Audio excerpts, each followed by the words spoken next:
பாரு எல்லாருக்கிட்டையும் போய் பேச்சு போட்டு பார்ப்பா, யார் ஒருத்தரை அவள் கூட்டணியில் சேர்க்கலாமா. ஆனால் ஒரு விஷயத்தில் செம்ம தெளிவாக இருக்கா. ஒருத்தரை செலக்ட் பண்ணார்னா, ஒருத்தர் கூட பேச ஆரம்பித்தானா அவங்கள கான்ஸ்டண்ட்டாக எவ்வளோ நாள் வைக்க முடியுமோ கூடவே வச்சுக்கலாம். எனக்கு எல்லாத்துக்குமே அவங்க சப்போர்ட் வந்து நிற்கிற மாதிரி ஒன்று பண்ணிடலாம் அப்படின்றதுல ஒருத்தரை ஃபிக்ஸ் பண்ணிக்கிறா.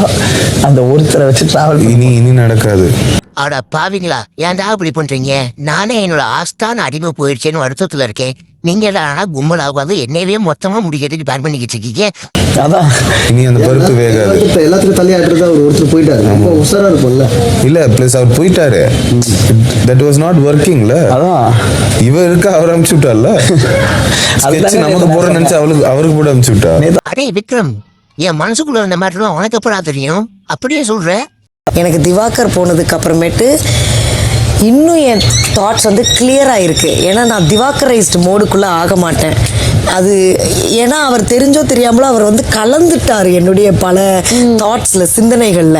அப்போ கூட ஐ வில் பி லைக், அண்ணே இது நீ யோசித்த ஒரு தாட்டு, நீ யோசித்த தாட்டை என் மேலே புகுத்தாது அப்படின்னு நான் நிறைய தடவை. ஆனால் அதை நம்ம அண்ணங்கிட்ட பண்ண முடியாது. ஒரு கட்டத்துக்கு மேலே நம்ம திவாகரைஸ்டு ஆயிடுவோம்.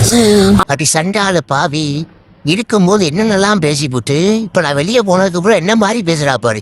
ஒன்னையெல்லாம் நான் நம்புனே, எனக்கு தேவையா? அவருடைய இன்ஃப்ளூயன்ஸில் நான் நிறைய விஷயங்கள் வந்து தவறாக பண்ணியிருக்கேன். நான் வந்து ஒரு சில நேரத்தில் ஓப்பன் அப் ஆனதே எனக்கு அது ஒரு பெரிய ஆப்பாக இருக்குது. அது நீ ஷோ பார்க்கும்போது உனக்கே வந்து தெரியும். அடியே 2 மந்த குழங்கு பண்ற எல்லாத்தையும் சேர்ந்து பண்ணி போட்டு இப்போ நான் வெளியே போனதுக்கு அப்புறம் என்னைய வச்சு நீ ஸ்கோர் பண்ணிக்கிட்டு இருக்க. நீ மவளை இருடி, 40 இன்டர்வியூ போட்டு உன்னை நான் அடிச்சிடுறேன். எனக்கு ஒன்று பிரஜன் சாண்ட்ரா இருக்காங்களா, அவங்க வந்து கப்புலாக கண்டினியூ ஆகிறதுல எனக்கு உடன்பாடு கிடையாது. ஏன்னா நான் இன்னைக்கு அந்த ஒரு டாஸ்க் முடிஞ்சிச்சுல, அந்த 14 பேருக்கு வச்சுட்டு அடுத்த நாள் நான் காலையில் போகிறேன். யாரும் அவ்வளோ மூஞ்சி கொடுத்து ஒரு வைபாவே என்கிட்ட யாரும் வந்து அவ்வளோ பேசலை. I'm not complaining. ஒரு செம்ம ஒரு கேப் இருந்துச்சு. நான் போய் தனியாக அந்த பிளாக் சோஃபாவில் உட்காந்தேன். அப்போ நான் பட்ட கஷ்டம் இருக்கே, போற நாய்கிட்ட சொன்னா கூட அது 4 சொட்டு கண்ணீர் விட்டுட்டு போகும். அவ்வளோ கஷ்டப்பட்டேன். நீ நம்ப மாட்டா. ஐயோ இப்படி தான் அடுத்த வர 60 நாள் இருக்குமா, யாருமே நம்மளோட பேச மாட்டாங்கன்னு எனக்கு ஒரு பயம் வந்துச்சு. என்ன விக்ரம், என்ன விக்கல்ஸ் ஏதாச்சும் கேட்பாங்கல்ல, அந்த வைப் ஸ்டக்குன்னு ஒரு பக்குன்னு இருந்துச்சு. அடே என்னடா ஆச்சு உங்களுக்கெல்லாம்?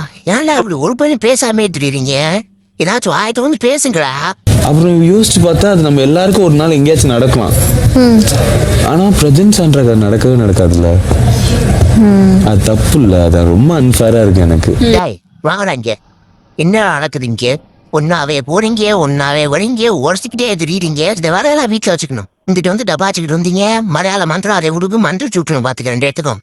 கமருதன், அது பிக் பாஸோட ஆர்டர். பஸ் அடிக்க முன்னாடி அந்த டேபிள் இருக்கிற கட்டையை தொடக்கூடாதுன்னு இல்லையா? அதை தானே சொன்னேன். கருமோன்னு சொன்னீங்க. அதைத்தான் அவர் சொல்லிட்டு அவரையே நான் கருமோன்னு, அவர் என்ன சொல்லவே இல்லையே கருமோன்னு. அது சரி, நடிக்காதம்மா நீ. இனி வரும் பாரு உன்னோட புட்டெல்லாம் ஒண்ணுன்னா வெளியே உங்க சுய ரூபங்களா. அது நீ அவங்க நினைச்சுக்கிட்டாரு. நான் அவரா நினைச்சுக்கிட்டாருன்னு அதுக்கு நான் ஒண்ணும் பண்ண முடியாது. அவர் ஓ இதுல நக்கல் எகத்தால வேறையா? இருக்கட்டும். இந்தம்மா பாத்தீங்களா, கமருதீன் மறந்துடாதீங்களா. இவன் நீ நல்லா உயிரை கொடுத்து கூட இருந்தாலே நீ வந்து ஃபீல் பண்ணுவ நாமினேஷனுக்கெல்லாம். இப்ப நீ சொல்ல வேணும், நீ பண்றதுக்கு தான் நீ அனுபவிக்கிற தான் நான் சொல்லுவேன். நீ கூட இருக்கவனே போட்டு கொடுத்தானா என்ன பண்றது? போட்டு தள்ளுறது, போட்டு கொடுக்கறது. அப்புறம் போனா ஃபீல் வேற பண்ற. யார் அவர் போனதுக்கு அழுகுற உட்காந்துக்குது. அடே சத்தியா சும்மாடுறா. நேற்று இந்த பர்ஃபார்மன்ஸை கொண்டு வரட்டு நான் பட்டா பாரு எனக்கு தான்டா தெரியும். நீ நான் பொஸ் பண்ணி லெவல ஓப்பன் பண்ணி விடுற. பிக் பாஸ் பிரஜனுடைய மனைவி சாண்ட்ராவும் சாண்ட்ராவினுடைய கணவர் பிரஜனும், அந்த 2 பேர் பிக் பாஸ். 2 பேரும் உள்ள வரும்போது நாங்கள் கணவன் மனைவியா இருக்க மாட்டாங்க, தனித்தனியாக தான் விளையாடுவோம் அப்படின்னு சொன்னாங்க. ஆனால் இன்ன வரைக்கும் ஒரு இடத்துலயும் அவங்க ஃபாலோ பண்ணல. அது சும்மா உள்ள வரும்போது கொஞ்சம் கெத்தா இருக்குமேன்னு பேசிட்டேன். அதெல்லாம் இங்கே ஃபாலோ பண்ண முடியாது. 2 பேரும் எல்லா விஷயத்துலையும் ஒருத்தருக்கு ஒருத்தர் ஒற்றுமையாக இருக்கிறதும் பக்கத்துலேயே உட்கார்ந்து இருக்கிறதும் வந்து அவங்க கணவன் மனைவின்னு சொல்லிக்கிட்டே இருக்கு. இன்னுமே கூட அவங்க கணவன் மனைவின்னு ஒருத்தர் சொல்லிக்கிறதையும் நிறுத்தவே இல்லை.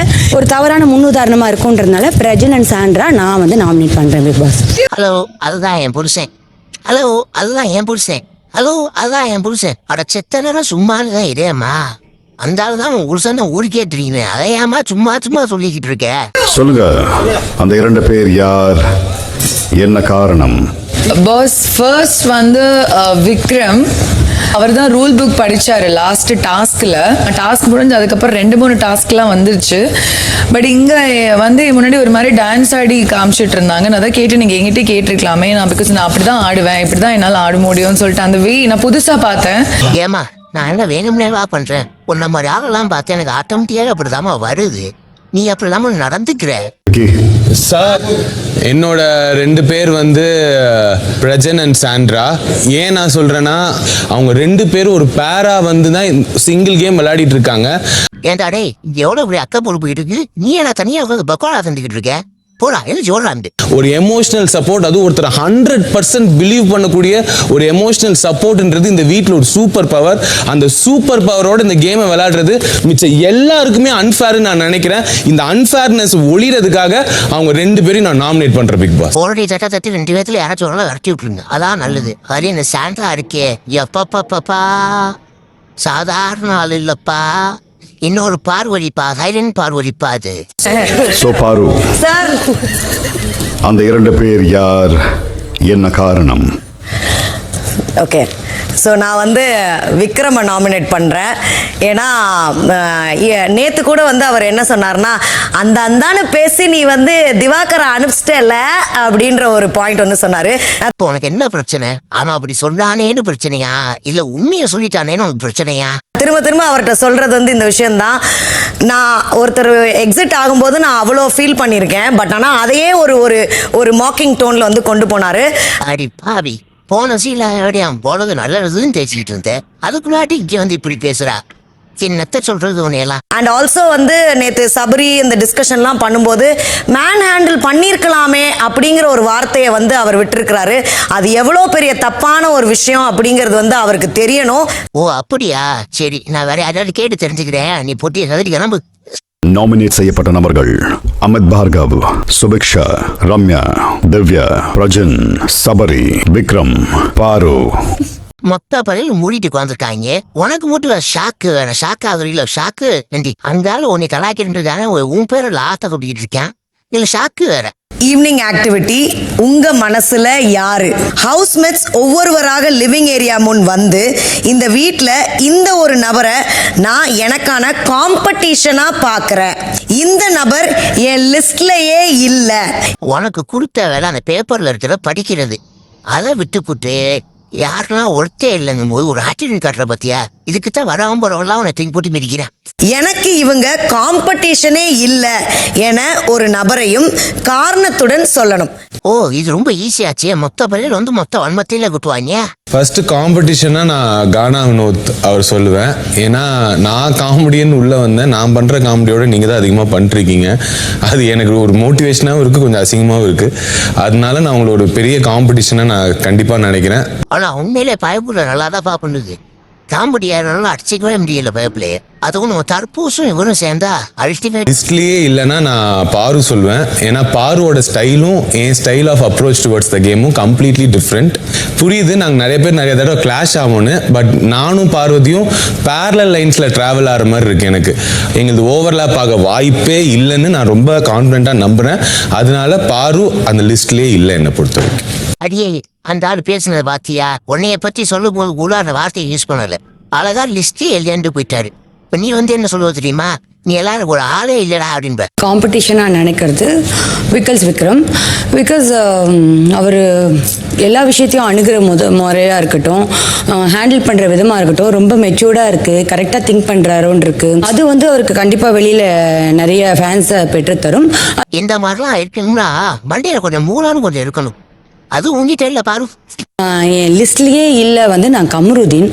ஒரு விஷயத்த சொல்லி அவருக்கு புரிய வச்சு அதை எக்ஸ்பிளைன் பண்ணி அதுக்கு அவர் ஒரு விஷயத்த புரிய வைக்கிறதுக்கும் அவர் கஷ்டப்படுவார், நம்ம ஒரு விஷயத்த புரிய வைக்கிறதுக்கும் அவர் கஷ்டப்படுவார். ஐயோ பாவம், யாரு புத்த புள்ளு இவ்வளோ அவஸ்தைப்படுது, என்னடா சொல்ல வர நீ? எனக்கு லிஸ்ட்லேயே இல்லாதது கனி. பிகாஸ் வந்து திவாகர் கூட ஜெயிலில் இருக்கும்போது ஜெயில் முடிச்சுட்டு திவாகர் வந்து என்கிட்ட நிறைய விஷயங்கள் சொன்னாங்க.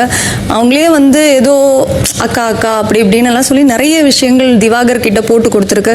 அதாவது லைக் வந்து சாண்ட்ரா வர்சஸ் கனின்ற ஒரு ஃபார்மேட் வேறு பண்ணி வச்சுருக்காங்க. அதெல்லாம் ஒன்றுமே கிடையாது. எனக்கு அந்த மாதிரி ஒரு தாட்டே கிடையாது. அந்த மாதிரி ஒரு நபர் எனக்கு லிஸ்ட்டிலே இல்லை.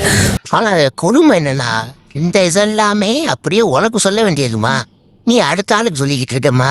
நீ பாக்குற ஊழ வேலையெல்லாம் இங்க பார்த்து ஒரு பீஸ் விட்ருவே. இந்த கேம்ல என்னுடைய காம்படிஷனா பாக்குறது திரு எஃப்ஜே அவர்கள். ஏன்னா என்னுடைய ஆண் வெர்ஷன் வந்து எஃப்ஜே அப்படின்னு நான் வந்து நினைக்கிறேன். அடி நீ அவ்வளவு கீழ்த்தனமான ஈனப்பிறவியா? அண்ட் அவனோட ஃபீமேல் வெர்ஷன் வந்து பாரு அப்படின்னு நான் நினைக்கிறேன். இந்த வார்த்தையை கேட்டதுக்கு இன்னையான நீ முச்சந்தில தூக்கு போட்டு தொங்கிருக்கணும். எனக்கு லிஸ்ட்லயே இல்லப்பா, எதுக்குப்பா இவங்க வீட்டில் இருக்காங்க, இவங்களெல்லாம் நான் வந்து மைண்ட் பண்ணவே இல்லை அப்படின்னு நான் நினைக்கிறது விக்ரம் அவர்கள். இதர் வந்து 40 நாட்களா எல்லார் கூடயும் பேசி அந்த ஒரு நியூட்ரல் டோன்ல இருந்தே, அதுலயும் ஒரு சில வாரங்கள் வந்து நாமினேஷனுக்கே வராம இருந்தாப்புலன்னா அதுக்கு அவருடைய அந்த ஒரு திறமெல்லாம் வந்து காரணம். அதனால இதையே நீங்க கண்டினியூ பண்ணிட்டு இருந்தீங்கன்னா இன்னும் எவ்வளவு நாளைக்கு போவீங்கன்றது தெரியல. அதனால எனக்கு இவர் வந்து லிஸ்ட்லயே இல்லப்பா அப்படிங்கிறது விக்ரம். முதல்ல அடுத்த வாரம் வரைக்கும் நீ தாங்க வேலை பாருடி. நீ உங்கள போய் இங்க நாரி கிடக்குது. இது சாபம் வேற விடுற. ஓகே நண்பர்களே, இதோட ஷோ முடிஞ்சிருச்சு. போறதுக்கு முன்னாடி சப்ஸ்கிரைப் பண்ண 2 மீட்டிங் முடிச்சு விட்டு போயிருங்க ப்ளீஸ்.